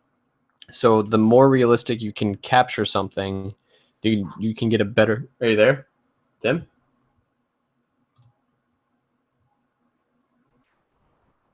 Tim. I thought I saw you for a second, and then you disappeared again. Anyway, like I was saying, what you can do is you can hit a photorealistic point to get a better understanding how things look, and then what you do is you pull back or you exaggerate those features to help portray expression or do something more cartoony. So photorealism definitely has its ups, but it takes a long time to try to nail on the head.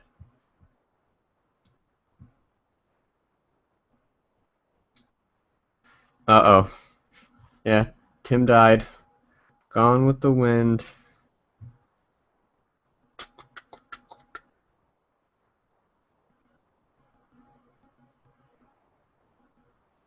Mm-hmm. Oh. Oh my goodness. I need to figure out what happened to Tim. I think he got completely destroyed. He's been knocked into oblivion.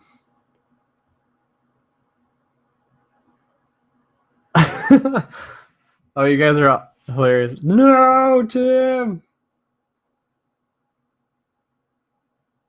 I am all alone. What do I do? Guys, I'm scared.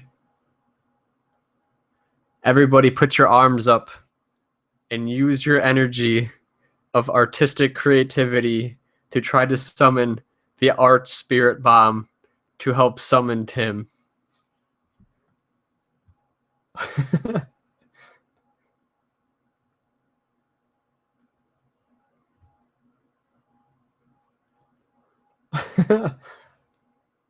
uh,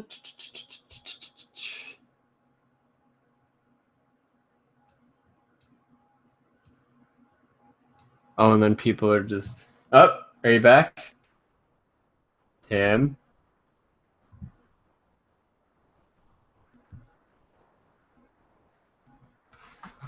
I'll answer this question real fast. James asks, where do you store all of your digital art? I feel like my hard drive will hate me eventually.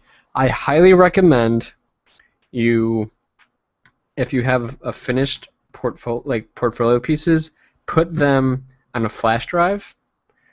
And I would always recommend saving to 2 hard drives because you never know when your hard drive crashes on your main computer and then you don't have those files backed up.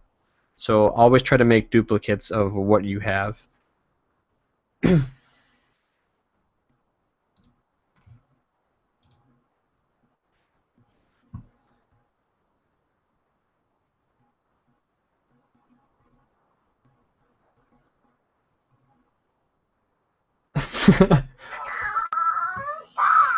Oh, you guys probably all heard my tingle text message.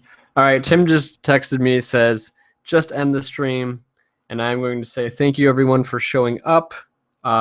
We do this every Wednesday at 2 p.m.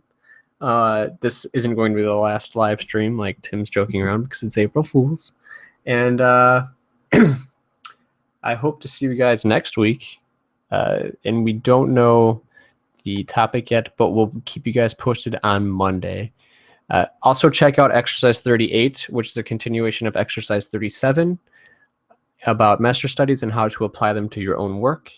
And I will talk to you guys later, and I'll try to get this all figured out with Tim. Have a good day. Bye-bye.